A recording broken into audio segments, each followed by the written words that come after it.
I can't do it. Okay. We'll do it live. Okay. We'll do it live. It.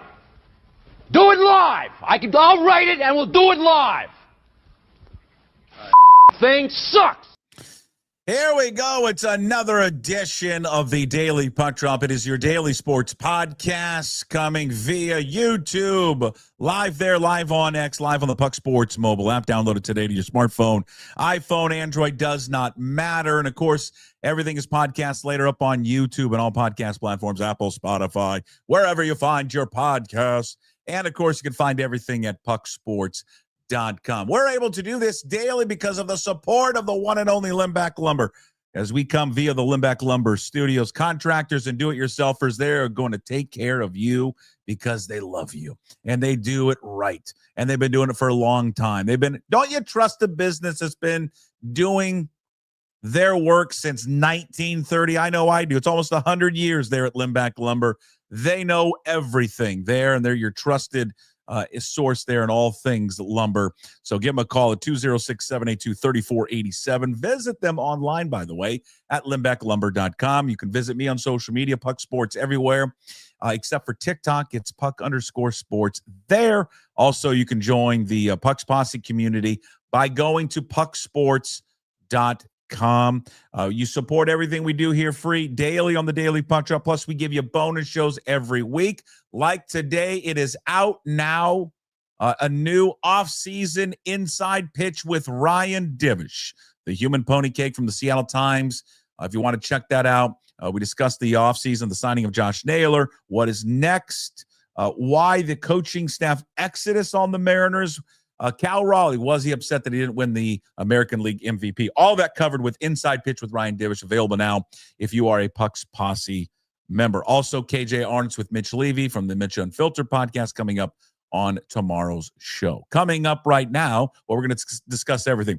Naylor, he nailed his press conference. iHeart Awards for this show, maybe. In the bloody trenches with Rob Staton, we're going to give you the best of the Inside Pitch, 5 minutes from Divish from our recording today. Also, a little 5 minutes from Old Crimson, which is available now for all you Cougar fans want to get caught up on the victory against La Tech, looking ahead to James Madison, all that. And, of course, hey, what the puck. But joining us on Monday, Wednesdays, and Fridays, he's got an army of sponsors. He's got a brand new microphone.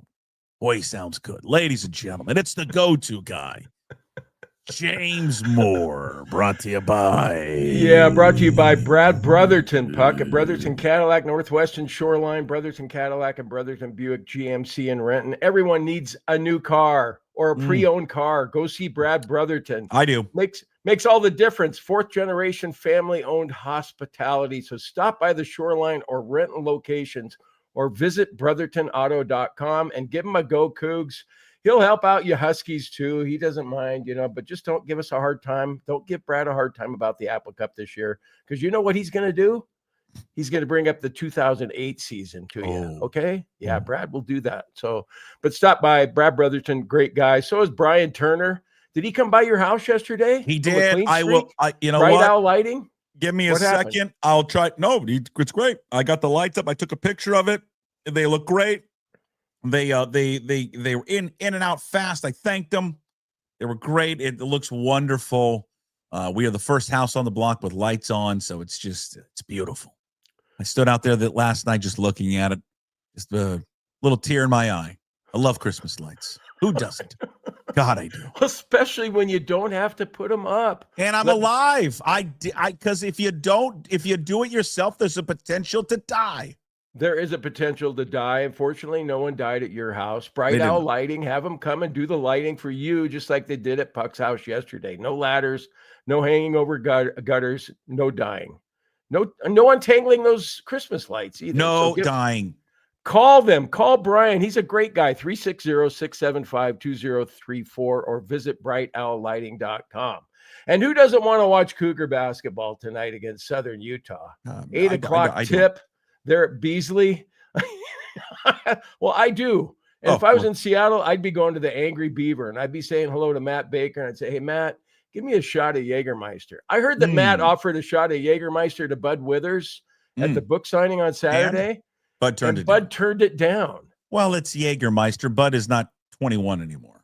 No, I know, but why not? At any age, wouldn't you take a free shot of Jägermeister for the heck of it? Now, I would not. You wouldn't. Oh, okay. Well, that's really commendable. Well, I would. Okay. I don't like Jägermeister, so I mean I don't either. How about Goldschlager? Gee, are we in college still? Because I mean, I'm old. Do you believe those are really gold flakes in the bottom of the Goldschlager bottle? I do. Yeah, I think it's 124 karat. Yeah. Okay. Just go to the Angry Beaver. You'll have a great time. You got the Kraken tomorrow night. They're the hockey headquarters. So say hello to Matt Baker. Give him a go, Cougs, too. Visit theangrybeaver.com. There you go. James Moore, Jimmy Moore with us again. New microphone. It looks great. It looks great. It sounds great. Thank you for getting that. It looks better than kind of the pile you got back in that back room there. I mean, can we clean it up a little bit? Jesus. I mean, it's gonna be Mikey's bedroom when he gets here on Friday. Murphy bed coming out of the wall. It's one of those bedrooms. That's the box that the microphone came in. And yeah. The boys are coming back. Are both boys coming back or just Mikey? Both boys are coming back. We're already gearing up for Saturday. We're going to watch the Cougs at 10 and then play golf at 1:30. Look at this. Yeah. What a life. Then they'll be chasing games all Saturday long. Yeah. So will I. Yeah. Let me just ask you as a parent, you're a great parent, by the way. Great dad. Is one of your I think things that you're most proud of, biggest accomplishments in raising those two boys is getting them to be degenerate gamblers? Yeah, I am proud in a way of that. Yeah. I can see that you are. When they were over there, we're sitting there bowling, and they're telling me all the games they're chasing that day, and Mikey's like, I bought this line up to 13.5. I looked over at you, and I could see maybe I was making this up or envisioning this. I thought I saw a little tear. Well, a little bit, yeah. Especially when they say, "Dad, I'm one game away from hitting a 3-leg parlay." You know, yeah, I could see the chin quiver. It's a great feeling. You know, a lot of other parents, they're happy when their kids excel in school and excel in sports, and I'm just happy that I could pass this along. Yeah, you're just like genes. It's in the genes in our family that you have to gamble on football and baseball. You're doing a clinching, a pump, a fist pump when Stevie was like, "Come on, Mateer, get that touchdown so we can cover, bud." Well, I actually was happy. Remember when the Jacksonville, they lost, they were way ahead of Houston, and I needed that for a 5-leg parlay for Jacksonville to win, but Stevie needed Houston to win so he could win $100. And I was actually happy that the Jags collapsed so that my kid could win. Well, that's the kind of dad I am. Father you are. Yeah. I'm giving. It's going to be one of the things that when you speak and whenever they do get married at the, when the father gets up there to say maybe a few words, I think that's going to be one of the things you're going to bring up. The thing I'm most proud of with Mikey is, I know we're celebrating his marriage to Denise today, but just earlier today, Mikey hit the Seahawks -4.5 against the 49ers, and God damn it, did that come home for us. There might be something like that. Yeah, okay, so they're on this app called Rebet. Yeah, which I don't think is legal, but whatever. What, you don't? Is it? I don't want to get him in trouble. Here's what I like about it, because there's probably some people out there going, God, I can't believe Jim's letting his kids gamble. I know how much buddy that started it. That's what's incredible about the whole thing. Yeah, somebody from Eastlake High School, I think. Yeah. No, but I can monitor what they're doing because they're one of my friends online there at Rebet. So you can know if they're out of control. They can see what I'm betting on, and I can see what they're betting. They're not betting that much money. I mean, they bet sometimes $1 a game, sometimes $5 a game. It's nothing too crazy. Like, I don't think they have to call the 1-800 compulsive gambling line. Not yet. Not yet. Yeah. Not yet. Yeah. So we're still good there, I think. They might have some other offshore site that I don't know about and haven't told me about, but I think they're honest with me. Yeah, I'm not. I don't know how much I want to talk about it because I don't know how much I want to get them in trouble. You want Owen to be a gambler? You want Owen to gamble? Trouble? Sure. I don't know if I'm gonna sit him down one day, as instead of talking about school and relationships and the birds and the bees. I don't know if I'm gonna sit him down and be like, son, time now to talk about gambling. And you're of age now, and it's time to start paying attention. Have you had that talk? What Kaisa has that talk with Mari, and you're going to have that talk with Owen. How does that work? Because I don't know. honest to God, I think I have been a good dad. I've spent time. I don't think we've had that. But in some areas, I was lacking. I didn't really do the birds and bees. I assumed with Brooke that her mom did that. With the boys, I think Kathy did it. I don't know. I mean, he's and 12, what age do you so do that I'm not at? there yet at 12. No, but Mari's at the age that she needs to have that talk. Yeah, but not from Dad probably. Yeah, I think Dad needs to sit that one out. Yeah. That would be for the CEO. She can handle it.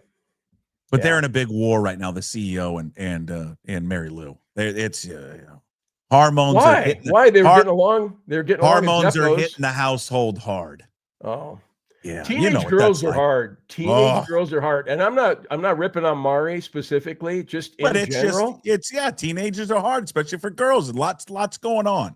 Yeah. There's just a lot of words in the morning. Well, what's it over? Nothing. I don't know. Where's my shirt?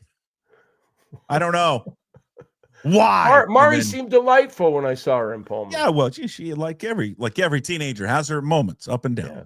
I got to spend time with a state champion. I felt honored.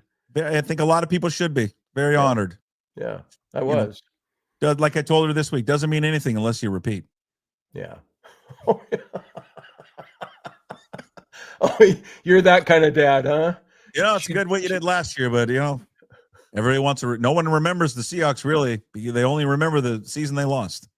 You got to defend that championship. You got to defend your championship. All right, enough of us. All right, we got the Naylor press conference. I didn't see it live. It was happening during the show yesterday. I went back and watched it last night.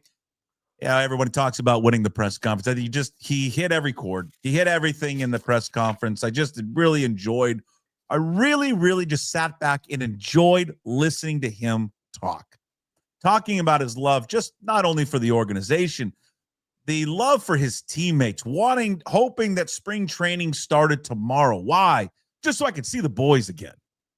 And his appreciation for the fan base.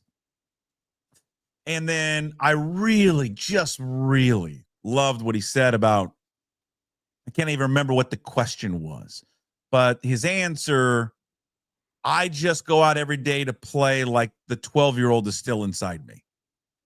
And I loved that answer because, we all should act like that, whatever we do, and not forget that, but especially watching sports or playing sports for these guys. These guys, it's their livelihood and they earn a paycheck and all that. But as he said, at the end of the day, it's a game that he gets to play, and he goes out there and plays it as if he was still playing with his brothers back in Ontario, with his neighborhood buddies at 12. And he goes, that's what was so special. He goes, I caught myself a moment yesterday when I signed the contract, thinking back of playing with my buddies in the neighborhood, playing with my brothers at the facility, having my dad coach me. And I just paused for a second and said, man, how cool is this? And it is. I mean, think about that. He just signed life-changing money, generational changing money this week. Well, those are the things that you always assume or want to assume are going on with a baseball player or any other athlete. You think back to people you want to thank and kids you played with in the neighborhood, little league, and how far you've come on a moment like yesterday. And sometimes you hear that from players, but with Josh Naylor, it's easy to, I look at him and I'm going, this guy's being genuine with saying this. It's not, there's no BS. It's from his heart, and he's being sincere, and it's not, I'm with you. I don't know how anybody couldn't love this guy. And so it's just the whole thing about loving the city, loving the ballpark, loving his teammates. And he shows it. He shows that by his actions, by signing with the Mariners. I also like the part of, he's 28 years old. He could have gone out in free agency and tested it, and somebody would have offered him $100 million over 5 years. What did he get? 92 from the Mariners. But it didn't seem like that mattered as much to him. And he even said as much. So that's really impressive. He backed up his words with his actions by staying in Seattle and talked about how comfortable he was here. Everything. You're right. He hit everything. He checked every box in the press conference, and so everybody's excited about it. I don't know anybody's like, God, I wish they hadn't signed Naylor. I mean, everybody's like on board with it. Yeah. Nobody. He's just it's just a perfect marriage between a player and a fan base. It's what they've desperately needed, not just on the field of what he provides, Jim. You know, they need a first baseman. They need someone who likes to hit here. No one ever says I like to hit here. No one. But he did. And he's backed it up. He loves the ballpark. Just like, loving the city. He's like, I'm going to be here for 5 years. I can't wait to raise my family here and be a part of it. The DNA of which he carries himself, the attitude that he has on the field, his brashness, the emotion it carries. They needed that. They needed a type of leader like that, a fiery leader. And it's just, again, it was the first big step. They told you from day one this was going to be it, that he was the priority, and they nailed it. Now, it didn't. I guess there was an offer from the Pirates that came in at 4 years, $80 million. He ends up getting 92.5. But I think what was important for him is probably the 5th year. And I don't know if the Pirates would have offered this, but I think the no trade clause. Here's a guy who's bounced around, right? He has been, we're Padres, Diamondbacks, Guardians, and here. And I think he wanted some stability finally. And again, I think just the things about wanting to come back because they were so close to winning a championship and wants to be a part of that. And it's a great first step. We'll see what they do with Polanco. I guess I would ask you this: if they bring Polanco back and Divish, I don't know if I include it in the clip that we'll play later, but somewhere in that $24 million range over a 2-year deal. I guess I would just ask, is that enough? Is that enough for this organization? Do they need to add something more? I would say they have to be more aggressive. I think John Stanton and these guys, they can't get so wrapped up in this is our budget. They got to be willing to get uncomfortable, I think, to bring home a championship. Because I think if it's just Naylor and just Polanco and maybe add another piece in the bullpen, I don't know if that's enough. Because you remember, he had an historic season last year from a catcher. Historic. Is he going to replicate that? Yeah, no, just a couple more things on Polanco that I really like, though, too. Yeah. The whole Polanco or Naylor? What do you? The whole relationship he has with the fans, I think that's special too. We don't see that often in sports. You're talking about Naylor.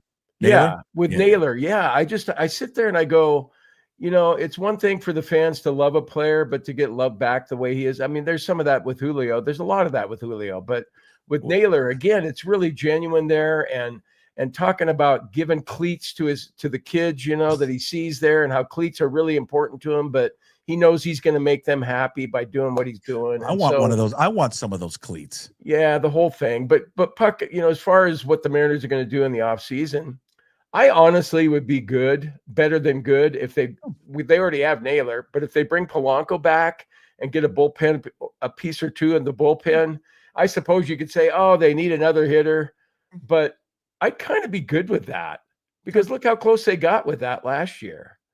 And they had pitching injuries. I mean, maybe they'll have pitching injuries in the starting rotation again this year.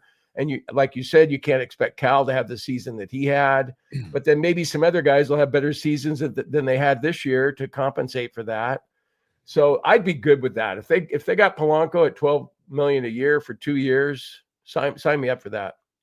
Yeah, I don't know if the pitchforks would come out and be like, oh my God, they didn't do enough, and what's going on. I would ask them to, if their mother moves out there, to make them even better where they were last year, then do it. It's okay to be uncomfortable with the spending. I mean, they'll never release it, but I'd love to know what they made during the postseason. Oh, I'd love to know how much money they brought in. And if you continue to do that, you're going to make it back. You will. And I don't know what that next move is. Is it Alex Bregman? Would they be willing to entertain bringing Alex Bregman here? and say, God, we'll give you a ton of money. That Aren't tells you me good with Williamson or Emerson being over there next year? Not if you could get Alex Bregman, no. If you told me they could sign Alex Bregman, that if you told me that they could get Alex Bregman, that they would be willing to sign him, and would you rather have Alex Bregman or the Ben Williamson, Colt Emerson? I mean, of course, sure, but everyone's going to take Alex Bregman. Okay, sure, but let's talk realistically. They're not going to do that, so it's not even worth discussing, really. Well, but that's what I'm asking. I'm asking them to just get out of their the skin, the budget they put on themselves. We've been asking them forever to do that. Well, I know, but I mean, I think that they could see kind of the light at the end of the tunnel. They could do it. They could see how they're going to get their money back. They already made that get out of their skin move with getting Naylor. I mean, they haven't done that. You talked about it since Robinson Cano for a position player like that. Yeah, I mean, that's the most money. I mean, it was because other than Cano, it was Garver was the most money that he had given $24 million to a position player. The most money he had given out was Robbie Ray. Okay. Well, but it was good news. Great news. Yeah, great news. Great first step. We'll see what they do. And yeah, I think it's going to be fun too to see. I was just thinking about all the different things with Naylor, all the intangible kind of stuff. I mean, he can be an ambassador for Seattle baseball now. Sure. Here's why you would want to come play here. Look, I'm an example of that. That could be you too, in free agency or whatever. And I was also thinking about other guys on the team that he can help with stolen bases, faster guys than him that might even get higher stolen base totals if they can learn what he's discovering with the pitchers that have helped him as a slow player steal bases. And I think that you asked this relationship between Naylor and the fans, why is it so special? I think it is special because I think fans look at Josh Naylor and go, it kind of looks like us. He's not some Adonis out there in great shape. His belly's hanging over his belt. He's not this super freak athlete so fast out there. You know, when he untucks his shirt, looks like he's wearing a fucking shower curtain. It goes down to his feet. And I think there's a lot of people that look at him and go, he's kind of relatable. Don't you hate it, Puck, when you have to tuck in your shirt for some nice occasion? I don't like it. Yeah, because that means you got to, and not just you. I'm talking about me too. Everybody. You got to suck your gut in more than usual. And then if you're a little too big like me, and then you're tucking in the back, there's always parts of it that's coming out, so it's not a perfect like tuck in for the skinny guys that have that perfect tuck in with the belt. It looks great, you know. And then you got fat guys like me, and it's leaking over on one side. It's not good. But that's his favorite part of the end of the game. Not the little dance they do. It's like, oh shit, I can take my shirt. I can do my shirt now. And that's what makes it relatable, because anyone that always tucks in their shirt, like if you're dressing up for a wedding, I can't wait till the end of the night to get the shirt, to get that out. Yeah. No more tucking in. Yeah, get out on the dance floor. But yeah, no, he's certainly relatable, and I think a lot of it too has to do with the grit he plays with. He's just that kind of player he's a good ball player. Gets his uniform dirty, that kind of thing. Smart, thinks about the game, pays attention to the game, understands the game. Not he's hanging out and not BSing the whole time, but he's paying attention what the other team is doing, how he watches the game. And I think sometimes a lot of these players in all sports, they don't watch the game as much anymore. Mm-hmm. They watch their iPads. They watch all this other stuff. Just watch the game. And that's what he does. Low strikeout rate. Oh, I mean, there's there's nothing not to like about him. Yeah. There's we're potential for you and I. Okay. Be awarded the iHeart Podcast Awards. Jim, I received an email the other day from the iHeart Radio Podcast Division. Every year, the iHeart Podcast Awards celebrate the very best in podcasting, honoring the creativity and dedication that drive this incredible medium forward. We are thrilled to invite you to submit your podcast for consideration for the 2026 iHeart Podcast Awards. This is your opportunity, our opportunity, to have your work recognized as one of the industry's biggest on the biggest stages. Nominees going to be announced January 6th. Awards handed out in Austin, Texas, March 16th. Oh, the fucking irony. Huh? Wouldn't this be fun? Wouldn't this just be a real, what do they say? The cherry on top. Now, here's the thing. I'm pretty sure that everyone that has a podcast has probably received this said email. I don't know. And it's nothing that I did. I didn't submit anything. I don't even know how it's on iHeart. I didn't do anything to put it on iHeart. It just gets picked up, I guess. But this dropped in my email box on Monday, and it took me 5 minutes. So it says, do you want to submit it? I said, yeah, damn right I want to submit it. And I submitted that fucking thing right away. And I'm going to be there in Austin, Texas in March. And there's going to be one person I'm going to thank right away. First person. Can't wait. Who is that? Well, I think we all know who that person is going to be. I love when the bitter puck comes out. Isn't this great news? I love it. Isn't this great news? And iHeart Podcast is going to recognize the Daily Puck Drop and Puck Sports is one of the best sports podcasts in America. Now, maybe stiff competition with Cassie Hubbard and basketball in the Philippines or Sarah Spain and let me tell you what's happening in women's sports, but we're going to do our best. Oh, my God. That would be how awesome. Much money would you give if somehow, some way, we're able to get through the process and they say, you know what, you're nominated, you're in. I don't know what a finger. What are the categories? Is it sports podcast? Do they have? It's everything. There's sports podcast, best host. There's different categories. There's a bunch of different categories. I've applied the show for sports podcast. Okay. You didn't apply for best host? No, because I think I've fallen way short.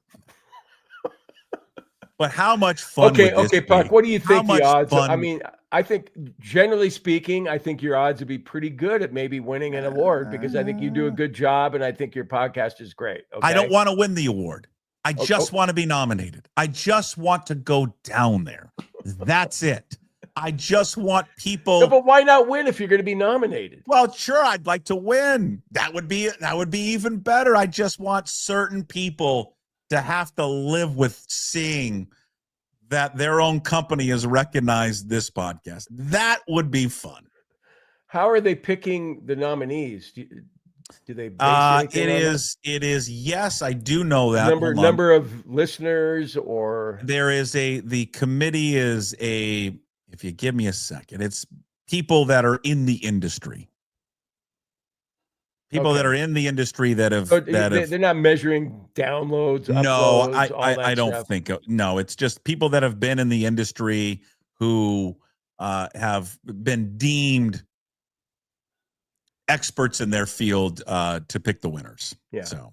Okay. Well, I really appreciate the irony, but I think that you should kind of low key this now because the more you publicize it and it gets out there, then people who are involved with iHeart will call other people that are involved with this and go, yes, hey, you really can't have this podcast as a nominee because. So you think the leaders over at iHeart Seattle will call the people in iHeart National and say, hey, we can't have this particular show be nominated. You need to do us a solid. Yeah, I see that. And those people certainly wouldn't put it beneath them.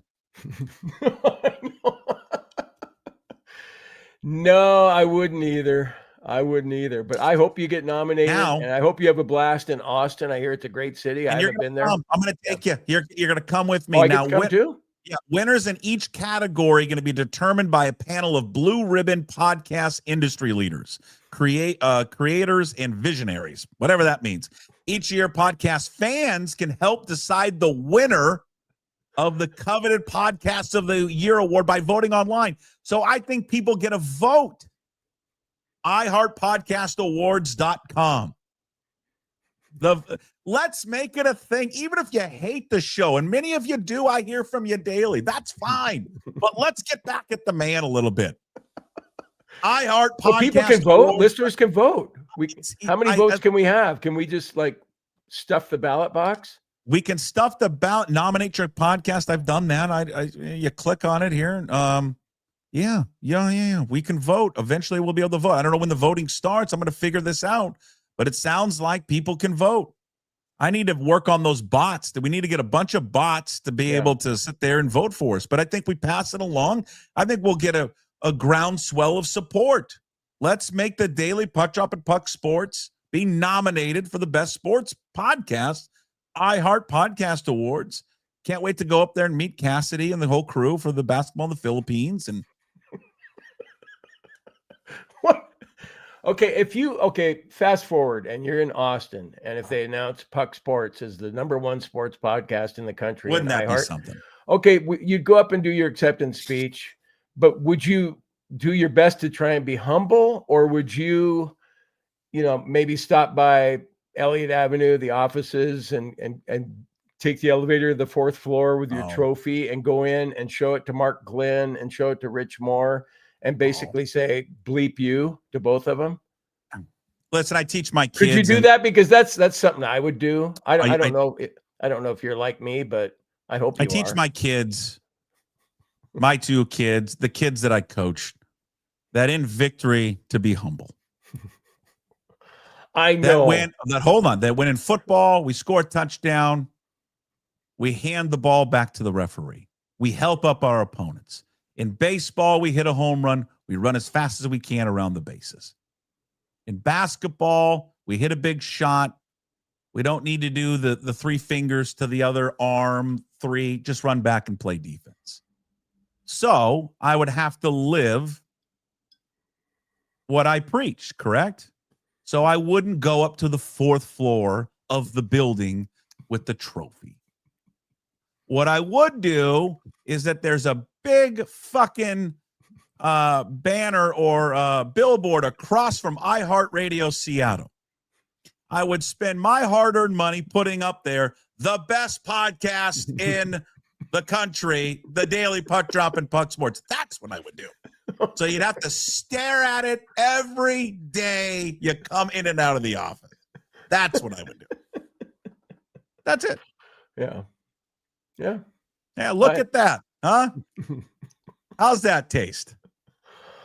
That's something. Okay, this is happening in January when the banquet is, the award ceremony. March.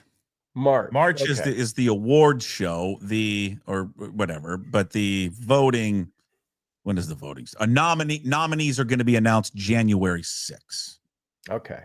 Well, there's only one thing on my Christmas list, and I'm going to go up to Santa. I'm going to find Santa at some department store here in Bend or wherever he is, and I'm just going to say, Santa, I don't ask for much, but this is all I want. I want my friend Jason Puckett to have the best sports podcast in the iHeart market and countrywide. Can you do that for me, Santa, please?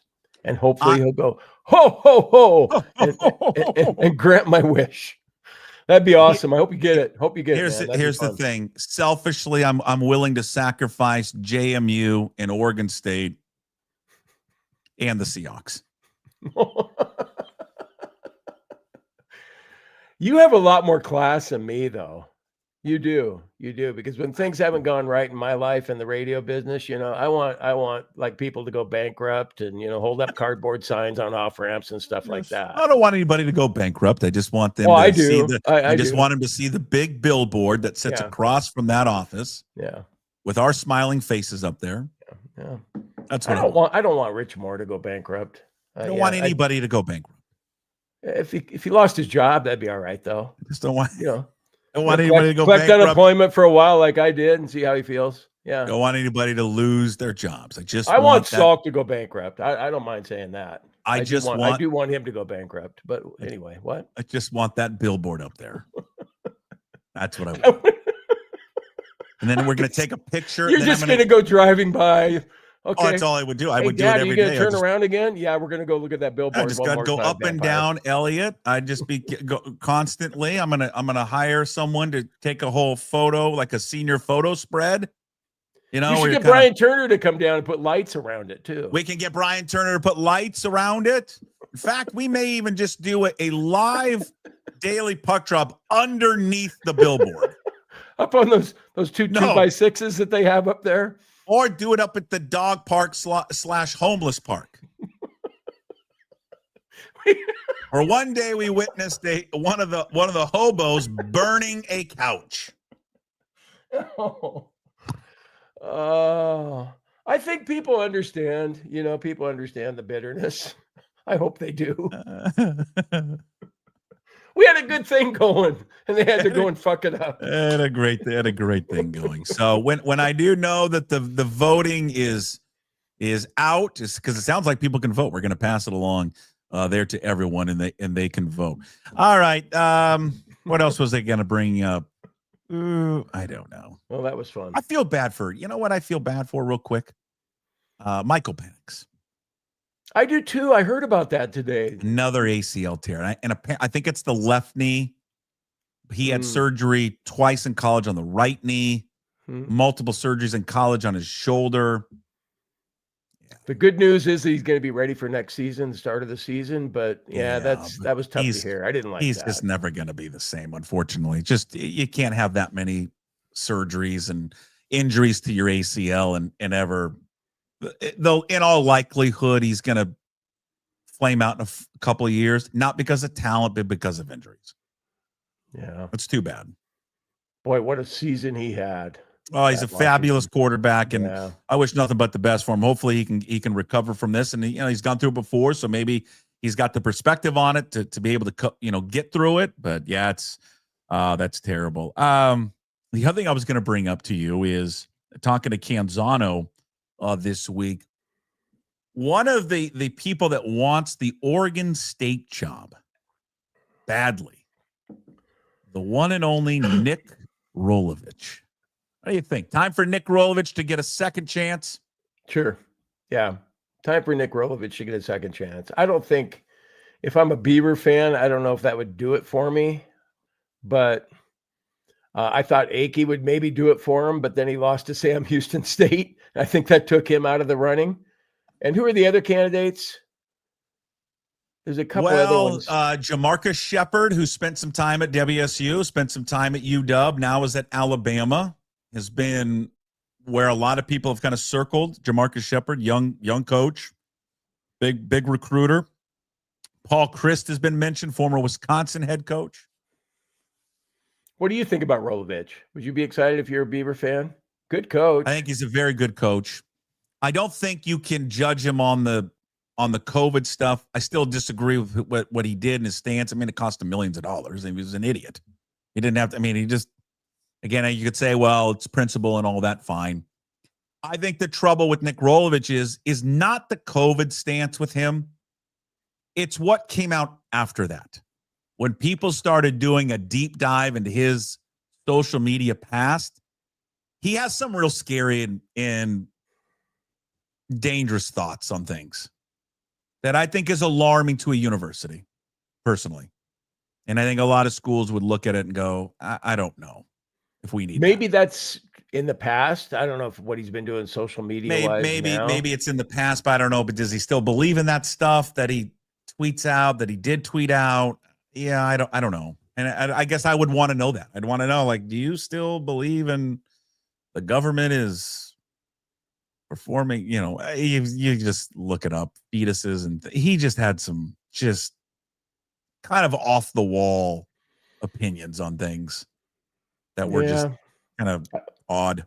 Well, bring him in for an interview, but they'll probably hire somebody else. He's a good football coach. You always say, well, they need to get this hire right. Well, it really is doubly true for the Beavers because this year has not gone well. And then with the start of the Pac-12 next year, they got to be better than they've been this year, certainly. Yeah, he's a very, very good football coach. Very good football coach. And his time that it was on the field, they played hard and he did a good job. And there's no doubting that element of him. But does he? Yeah, I think everyone deserves a second chance. I mean, listen, everybody does. Yep. I'm with you on that. Okay. That's it. Okay. What do you got coming up? Great. I see Old Crimson's coming up, and we're going to do a little Rob Staton next, inside the bloody trenches with Rob Staton. And then we're going to do a couple of minutes of where we promote the Old Crimson, you and I and Paul Sorensen, and then a few minutes of a tease of Inside Pitch, the latest episode with Ryan Divish, which is available to all right now at Pucksports.com. Our off-season Inside Pitch show with Divish rolls on.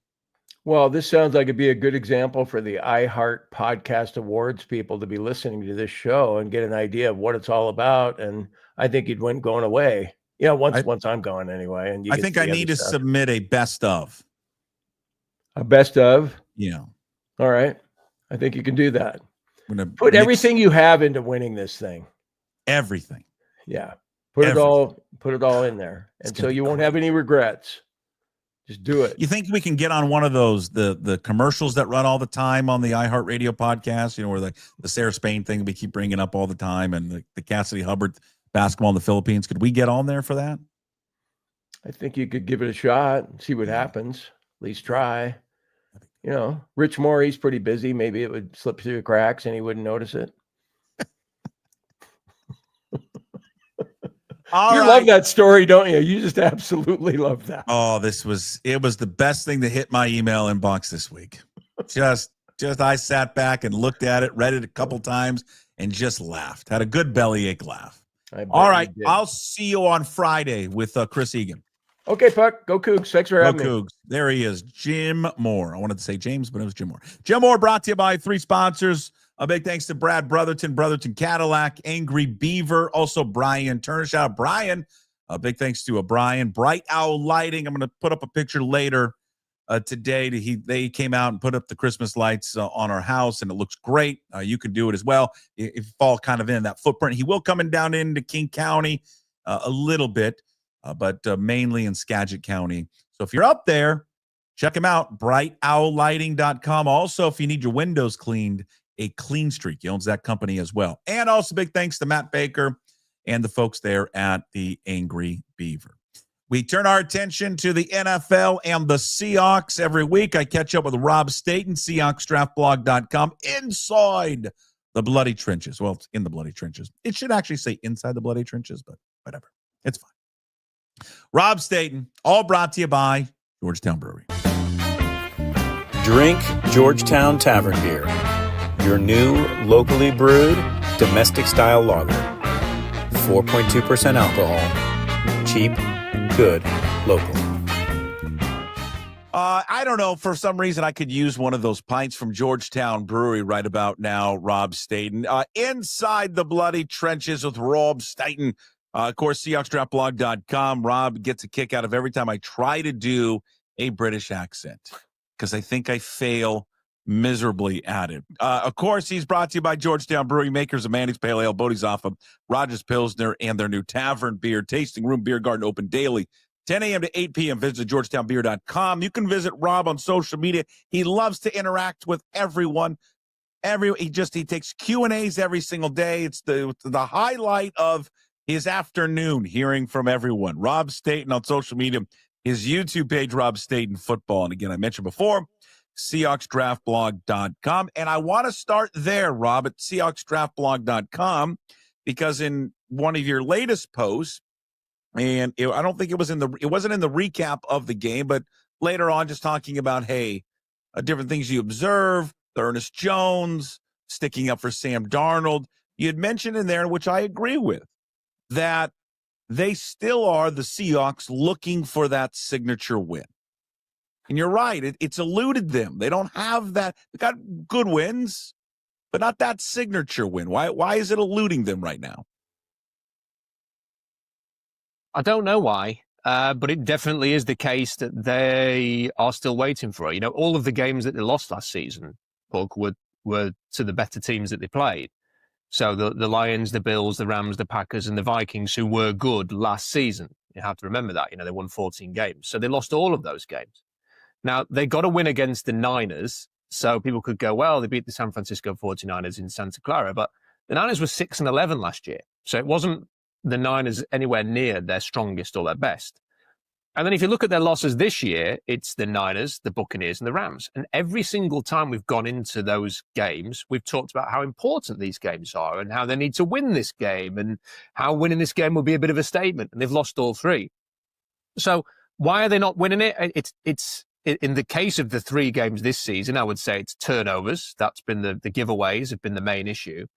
But they've got to win one of these games, Puck. If they don't win one of these games soon, people are going to be wondering if they're going back to being a good, not great team, because the great teams win the big games. What does it come down to, though, in those big games? What the margin of error? I mean, it's slim. So what does it come down to? What's usually the common denominator in those games? And not just for the Seahawks, but all games like that.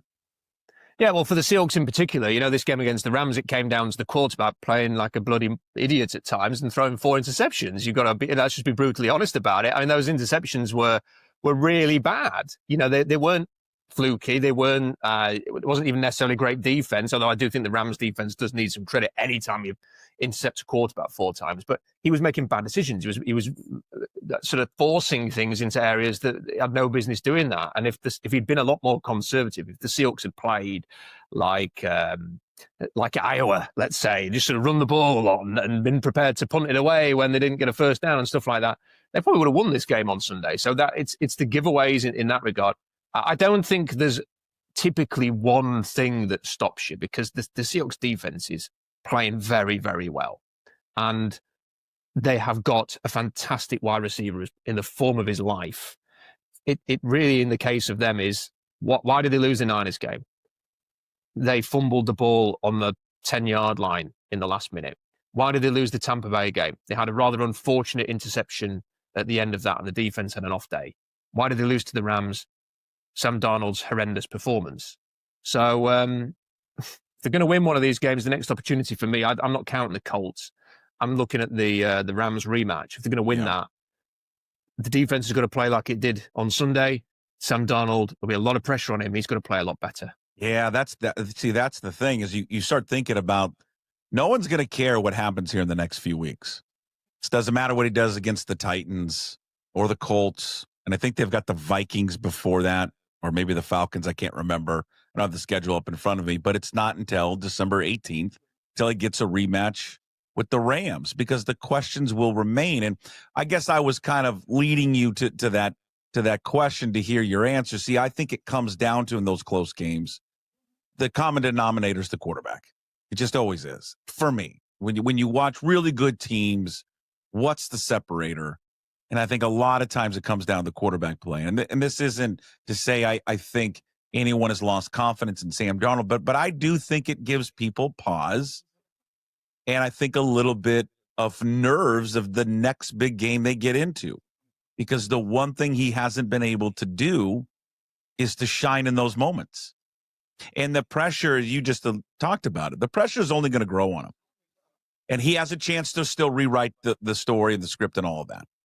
But I guess if he comes back in that Rams game and then fails again, the outside noise will just grow louder and louder and louder. And I know these guys always say, we don't pay attention to it. Oh, I don't know what's being said. They're liars. They know everything. All of them.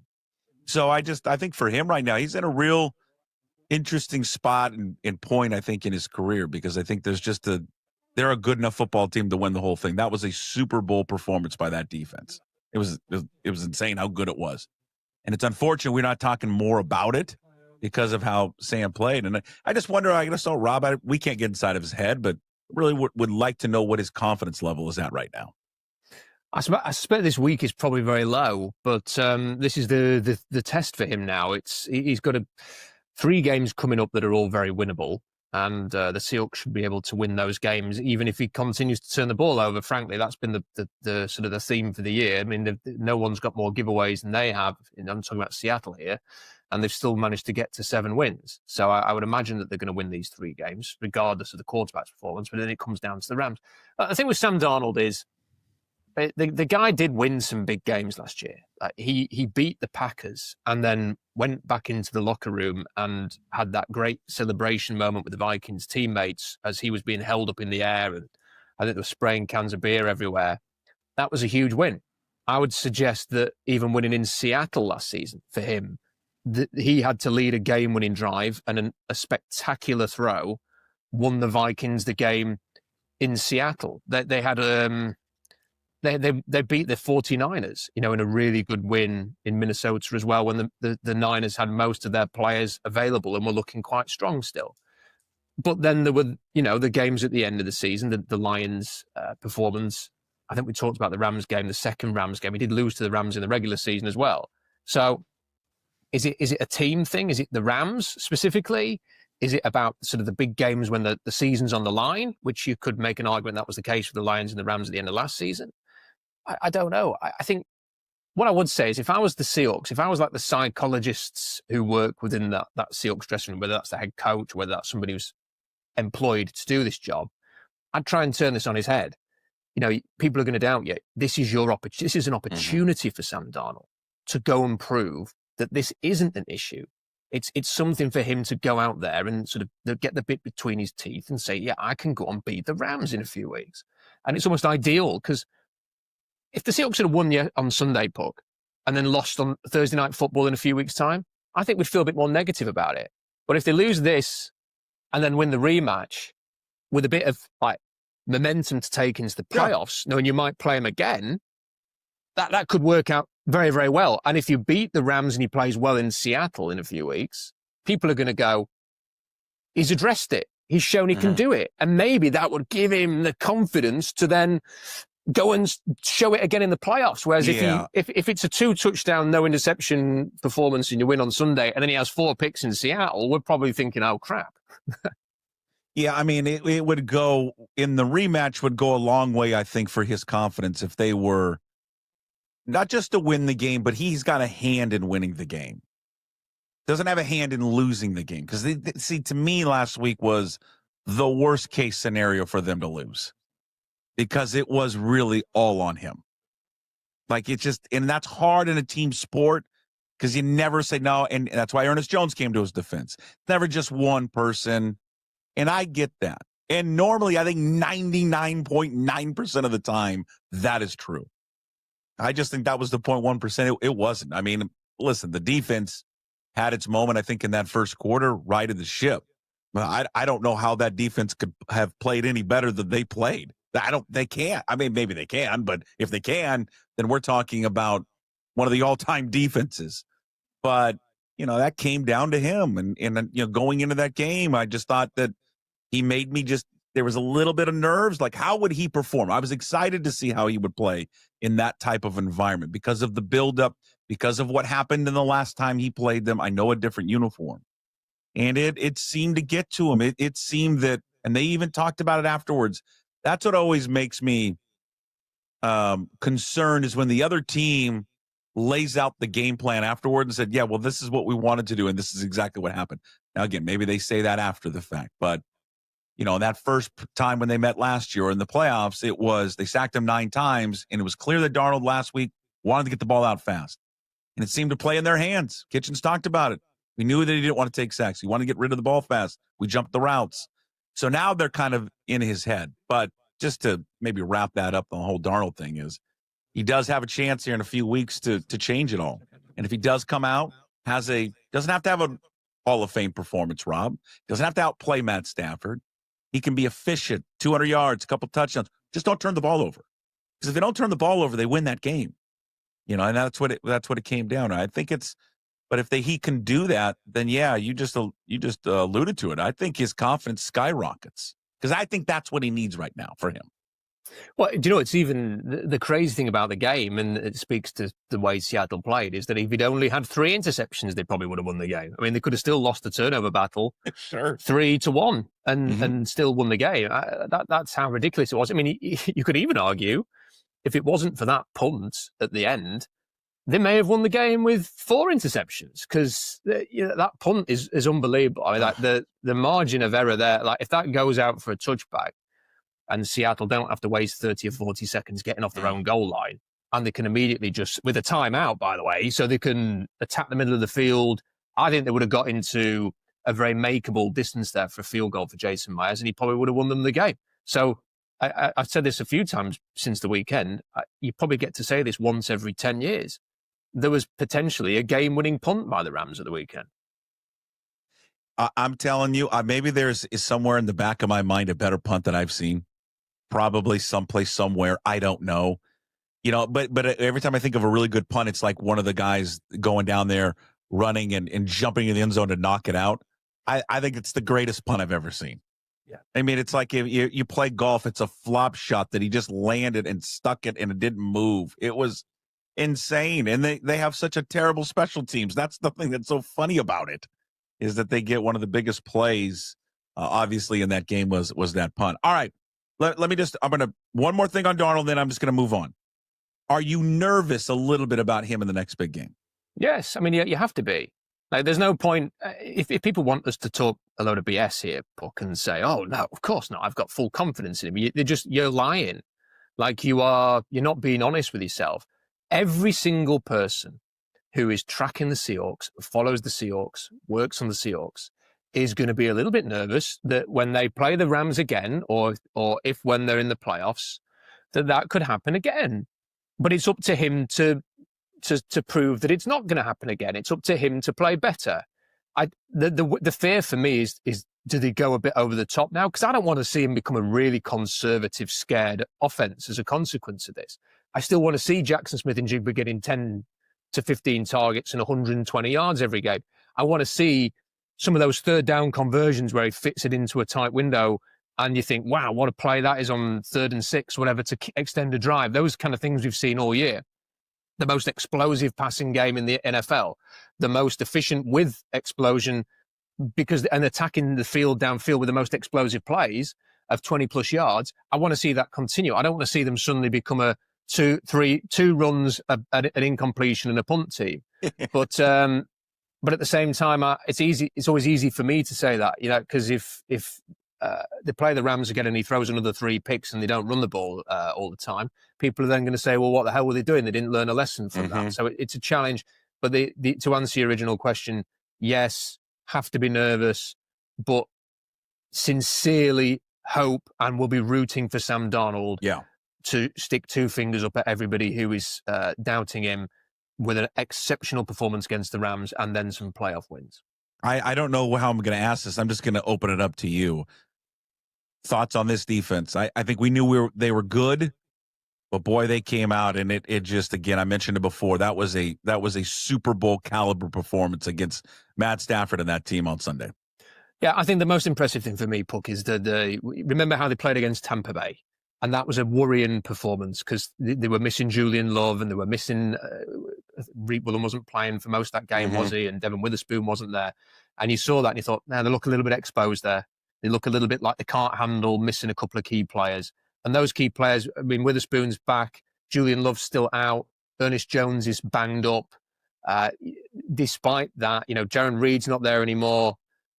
Despite that, they've just gone from the way they played against the Buccaneers to suddenly just playing just an unbelievable brand of football. Like, this is not just some team that they've gone and shut down there. Like Matt Stafford having 130 odd yards or something. The running game starts off really well. They adjust and then completely shut it down.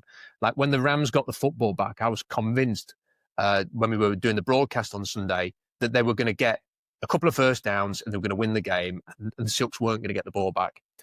They got 1 first down and then it was 2 run stops, an incompletion that wasn't anywhere close. And Stafford looked really skittish throwing that football to try and get a first down to ice the game.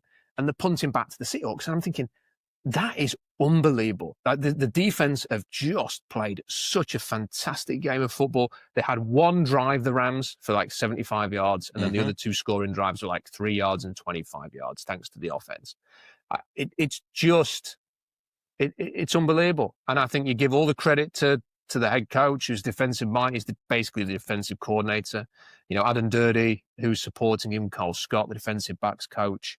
And it's the thing that makes you believe that this can be a special season still, Puck. But in order for it to, I can't get into that mindset though. I'm sorry. People may go, that's negative. I can't believe in the special season until I see the special win. And in 2013, you had the Niners win in week 2. You had the Saints win in Monday Night Football that made you think this can be a Super Bowl team. And so far this year, whenever they've had a similar game, they've lost it. So I need to see them win a game like that until I think, yeah, this is the real deal. You never sent me the audio. How'd the call go? Yeah, you never sent it. We could have played it. I wanted to hear your thoughts on the game. Yeah. Son of a gun. I mean, Gotta go. It was good. Yeah, the call went well. I think it's. I found it a little bit harder than I've done quite a few Seahawks games in the past, and have been able to be quite, very professional, detached, as you'd expect. But this was a tough one because it was a big game. I was really disappointed at the end. You're trying to be a fan and then trying to be a broadcaster. Got to be somewhat. You got to be Switzerland. You can't. That's hard. It's your left and right brain operating at the same time. That's too hard. But it was the kick was. It was the fact that they had a chance. Yeah. So when you're waiting for the kick, because obviously they called the timeout to ice the kicker, and then you've got a period of time there, and in your head you're just thinking, "I've got a chance." Like this. God, I thought he was going to make it too. I was convinced he was going to make it. I was kind of. I couldn't. I didn't really have a view, like whether he was going to get it or not. I thought, look, it's there. Like I kept thinking about the K-ball thing and the Jaguars kicker kicking 100-yard field goal the other day. I would have put £1 million on it. £1 million, he would have made it. Well, so convinced. I just remember sort of sitting there, sort of like hands on my headphones, like just watching it. And then as soon as it left his boot, you knew it wasn't going to make it. Like it was right away. I'm actually glad that I knew right away. So I didn't have to sweat it as it was getting closer. I was like, all right, F it. It's over. Move on. He's had a couple of game winners that when it's left his boot, it's looked like it's going wide. So remember the Cardinals game? He does have one. His natural ball flight, if you're a golfer, right? He's a drawer. It starts right, and then it will swing back in. So the Cardinals game, it did that. Like it looked like that's going wide, and then it was, and it just sneaked in. And I can remember the Niners game in 2019 where it was back and forth, and then it was in the last minute of overtime in Santa Clara, and then he kicked it, and for a split, I remember watching it thinking, "Oh God, it's going wide," and then it just, like you say, drew back in. It was like, thank God for that. It's just so there was always a chance that would happen again, but I think it was short anyway, wasn't it? So. It was short. All right, there he is, Rob Staton, inside the bloody trenches, brought to you by Georgetown Brewery. Check out the website, SeahawksDraftBlog.com. It's just not about Seahawks and about the game recaps and his thoughts on where they're at right now. He's got a full write-up on all draft guys from this past weekend, talking about quarterbacks, all of the 2026 NFL draft. So give that a read. Follow Rob on social media, by the way, Rob Staton. Also the YouTube page. Great content and videos up there right now, Rob Staton Football on YouTube. With us every Wednesday, brought to you by Georgetown Beer. Thank you, Rob, and we'll talk to you next week. See you next week. Again, Rob Staton, football there on YouTube. And again, SeahawksDraftBlog.com is the website. His weekly appearance, again, brought to you by Georgetown Brewery. That full show, a part of the Daily Puck Drop, up on YouTube and all podcast platforms. Also on YouTube, we separated and just give you the Rob Staton segment up there on YouTube if you just want to watch that, not fast forward through everything there on the YouTube show. We've got On This Day coming up, plus we wrap up with Hey, What the Puck. But before we get to that, we like to give you a few minutes of both Old Crimson and Inside Pitch with Ryan Divish. Old Crimson, of course, myself, Jim Moore, and Paul Sorensen, who was a former All-American safety at Washington State. Each week we get to sit down and we yell and scream at each other about our Cougs. We love the Cougs. We wrap up a little bit of the Louisiana Tech game. We talk about a defense, Kirby Voorhees, future, and the job that Jimmy Rogers has done in year one. 2 games remaining. Of course, big game coming up this weekend against JMU. And then they'll finish the season once again playing Oregon State. And with Ryan Divish, Inside Pitch, off-season edition. We were going to take a break, but then I'm like, there's too much news going on with the Mariners, and it's going to be a big offseason, and I miss Divish. So we will continue having Divish on once a week to talk Mariners baseball. Now, Inside Pitch with Divish only available in its entirety to Puck's Posse members. So if you'd like to watch or listen to the full episode, join today at pucksports.com. How would you characterize the season under Jimmy Rogers in year one?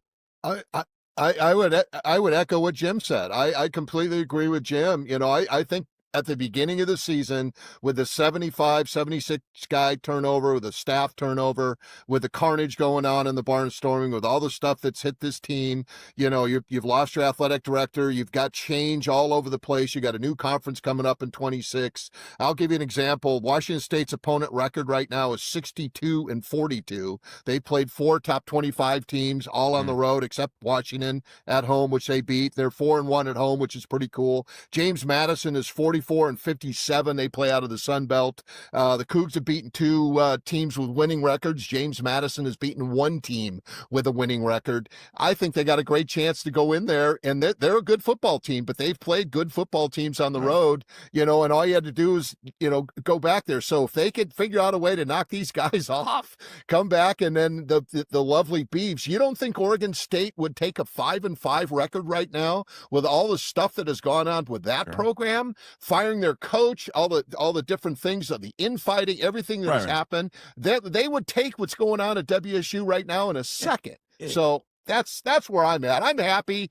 Win, do whatever you can to get back home and have a chance to get a 6th or 7th win, go to a bowl game, get that 13th, victory, and get those kids up to speed. And I think it's fantastic what Jimmy Rogers and his staff has done. And here's one thing I want to follow up on that, Jim Moore, is that I think if you look at all their victories this year, I don't think they have a win in which you go, God, they were lucky to win that game.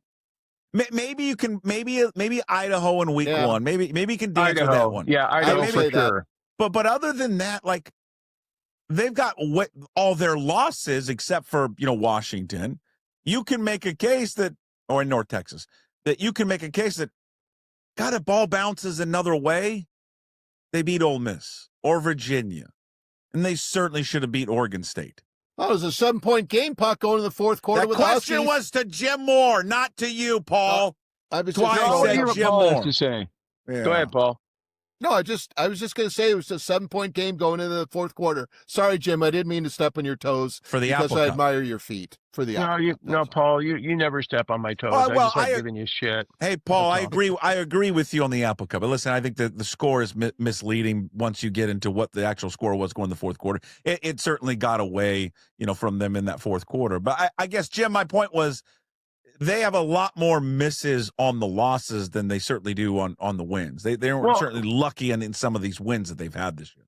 Well, really, the only 2 games that you look at and you go, man, that was disappointing. Of course, Oregon State, our reliable kicker. Normally, he's going to make that. We'll probably win in overtime. I mean, that you can if and but your way to a win in that one pretty easily. The North Texas game was one of those games, though, that I was just like, really? What the hell happened? So that was the biggest disappointment to me. Of course, losing to the Huskies always a disappointment, but still, all in all, I look at this game this week and I think they should be 7-3. They should be 7-3 right now because they should have beat Oregon State and they should have beat Virginia. You got Naylor back and Polanco back and add to the bullpen, but is that enough to push them over the edge? I don't know. I mean, I think because you're asking some other guys to be better than they were last year. Well, obviously you got such a huge year from Cal. Mm-hmm.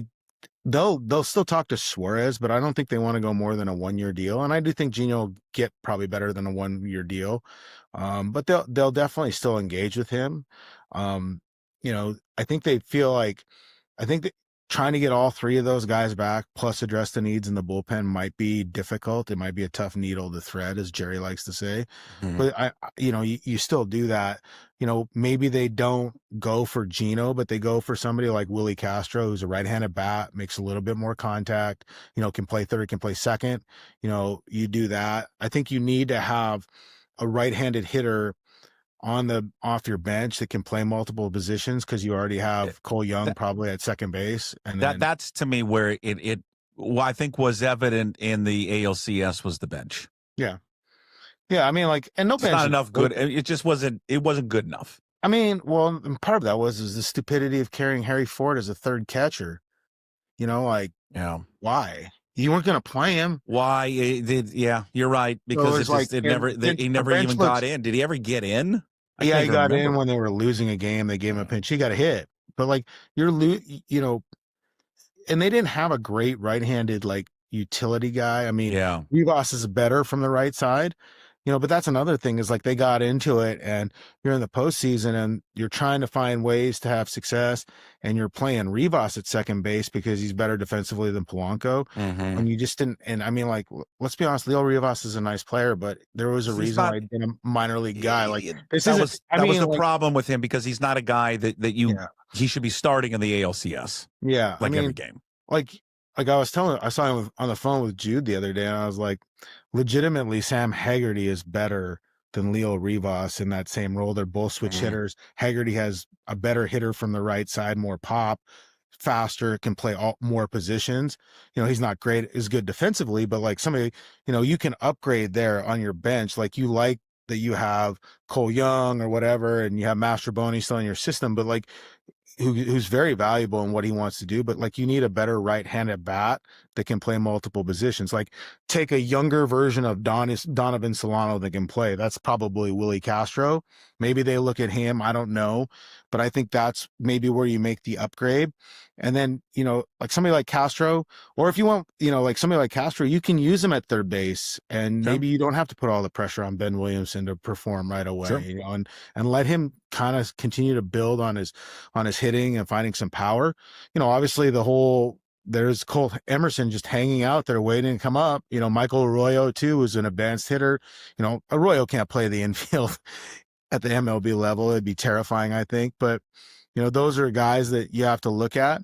But I don't think they have the desire or the flexibility, say if they sign Polo, to go out and get a big name. But there isn't a big name at third base anyways, really, other than Bregman.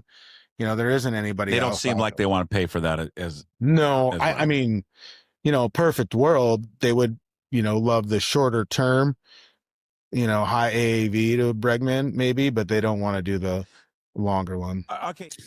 Again, there's a few minutes of Old Crimson and Inside Pitch there with Ryan Divish. If you want to watch or listen to the full Inside Pitch off-season edition with Ryan Divish, which will continue it throughout the hot stove season, just go to pucksports.com to sign up to become a Pucks Posse member. It's just $5 a month. You save money by signing up for a year. It's $55. You get that. You get KJ Arntz with Mitch. Plus, it's a support of everything we do daily on the Daily Puck Drop every day, Monday through Friday. As for Old Crimson, the audio version available for Pucks Posse members, but there is a free version. You go to YouTube. The Old Crimson is available there if you want to watch the entire show there at pucksports.com. Again, sign up there to become a member. But again, the YouTube version is up there for Old Crimson. All right, that gives you the best of the Inside Pitch and Old Crimson. Divish and I go into a lot of other detail just about who else is available, plus the decisions. A number of coaches leaving. Tony Arnerich and Christopher Negron and others, Andy McKay, have left the organization. Is that a problem? There's something going on, or are these just upgrades? Divish gives you the inside scoop on that. All right, before we get to Hey, What the Puck, on this day, November 19th. How about happy birthday? So let's start with the birthdays. Happy birthday goes out to the one and only Larry King. Larry King. Hello, Seattle. Larry King, born in 1933. And if you don't know, go back and listen to last week's KJ Arntz with Mitch. He tells a great story about rubbing elbows, working alongside, in a way, with Larry King, one of the best to ever do it. So happy birthday. He passed away in 2021. But on this day, November 19th, 1933, Larry King was born. Also, happy birthday going out to Bobby Moore. You know him probably better as Ahmad Rashad, a former course NFL wide receiver, played at the University of Oregon, went to Mount Tahoma High School. Shout out to Mount Tahoma, still in the 3A playoffs right now in high school football. 1949, Bobby Moore / Ahmad Rashad was born. Of course, went on in a tremendous television career, working on NBC sports, their NBA coverage, and also, of course, became really like best friends with Michael Jordan. That's kind of really what it felt like there with Ahmad Rashad. But again, one of the best athletes that ever made that transition from sports into television. He was just fantastic. This is one of the best stories because everyone has had one of these, I think. I'm pretty sure everyone has had one of these. But on this date, November 19th, on this day, 1965, there's a clip we play. Speaking of Kellogg's, there's a clip we play inside pitch with Ryan Divish from the first episode of season 2 of Landman that actually in a weird way applies to this. But 1965, November 19th, Kellogg's Pop-Tarts created. Everyone has had a Pop-Tart, haven't you? Bill Post, a former manager at Keebler, widely credited with creating the Pop-Tart in response to a request from Kellogg's for a toaster-ready breakfast pastry in 1965. 1963, Kellogg's tasked William Post with creating the new product. Post, who had previously worked for Keebler, led the team that developed the Pop-Tart, a handheld pastry with a filling between 2 layers of dough. The first Pop-Tarts were sold in Cleveland in 1964, became available nationwide later that year. The original flavors were strawberry, cinnamon sugar, which is still the best one. Well, the maple brown sugar one is really good. Cinnamon sugar, blueberry, and apple currant. Now, the thing is with Pop-Tarts, better hot, but you can also eat them cold. Pop-Tarts. So do yourself a favor on this day. If you haven't had breakfast yet, go grab yourself a Pop-Tart because on this day, 1965, they were technically created there by Kellogg's. All right, before we wrap it up, it's Hey What the Puck, brought to you by Restoration One of North Seattle. Your restoration company lets you avoid the stress of water, fire, and mold damage with their property restoration services. Locally owned and operated. Make them your first call when those damages affect your residential or commercial property. 206-817-897. Let me start over. 321. 206-817-8917. I've only been doing this for over a year. Maybe I would have nailed the number. Also, you can visit them online at restoration1.com, the North Seattle franchise. I don't pay attention much to the college football playoff rankings just because it doesn't involve my team, so I don't care. And, whatever. I don't really particularly care for the state of college football right now. And yes, that's all be on the outside looking in. But what I can't stand more than anything is this stupid made-up show they do every week. That is the biggest bunch of BS that they put out there every week. I mean, I stopped watching it a long time ago because it's nothing. It's such a made-up PR, made-for-television event, and they just make shit up left and right, including this week. So Hunter Yurachek is now the CFP chair. Okay. He was asked this week, why is Oregon still getting credit for the Penn State victory, even though the Nittany Lions, frankly, maybe aren't that good and they have fallen off? And he went on to explain why Oregon is still getting credit for Penn State. He said, Oregon, while their strength of schedule metric may not be as strong as Oklahoma, we felt like they are a very strong team on both sides of the ball, offensively and defensively. They rank inside the top 10 in most of the statistical categories. They had a really big win at Iowa 2 weeks ago. Iowa was ranked in our top 25 previously. They won at Penn State. This is the key point. And I know Penn State is not the same Penn State we expected to be this year. Still, it's a very challenging place to play, as evidenced by Indiana having to go a last-second touchdown to win there a couple weeks ago. There was significant discussion about that, but Oregon at 9-1 just stayed one spot ahead at Oklahoma at 8. He was later asked virtually kind of the same question and about Virginia. The question was, I was kind of wondering what led Virginia to being staying put at number 19 this week, even after a blowout win at Duke. I guess kind of along those lines, did Louisville's loss, and that being one of Virginia's better wins, hurt UVA? Yurachek responded. Just remember what he said about Oregon's win at Penn State. He responded with this answer. I think you just said it right there. Virginia had an impressive win against a Duke team that's at the top half of the ACC. Duke is now 5-5. And then Louisville with another loss fell out of our rankings. That was a significant win at the time for Virginia. So you look at Virginia's resume, they're 9-2.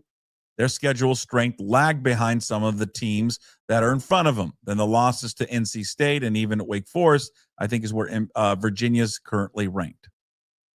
I think impact where Virginia's currently ranked. So he's not so the committee is saying we're not holding it against Oregon because their really big win for Oregon, their really only big win is against a team that is frankly not good in Penn State, nowhere near the rankings, fired their head coach, and going down the toilet. But it doesn't hurt them. But for Virginia, they get hurt because of what's happened to Louisville. That didn't make any sense. Like, none of it makes sense. But that show every week doesn't make sense. None of it all of it, because it's made up. All of it is made up. Why does it make sense? I don't care who Miami has lost to. I don't care. Miami and Notre Dame have the same record. Yet Notre Dame is significantly above Miami. Miami beat them. I don't care who else Miami lost to or who Notre Dame lost to. Who did you play head-to-head and who won the game? It's just baffling to me. But again, it's about creating drama. It's about creating storylines. It's also about protecting big brands. And that's all this is protecting big brands. How can we have the most eyeballs? How can ESPN benefit and our other TV partners by having teams in there? Notre Dame always gets vaulted higher than they ever should be vaulted every year because it's Notre Dame, because of they travel, because of all that. So they get the benefit of the doubt over a team like Miami, in which the Hurricanes beat them in the beginning of the year. And I don't care when the game happened. They beat them. They lined up on the field, they played, and they beat them. It's just a farce. The whole thing's a farce. All of college football is. And it's highlighted by these rankings that come out every week. All right, that's Hey What the Puck, brought to you by Restoration One of North Seattle.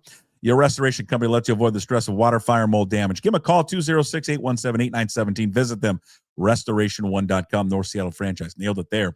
Big thanks to everybody watching and listening to today's show. Thank you to our sponsors, Limbeck Lumber. Big thanks. Couldn't do it without your support.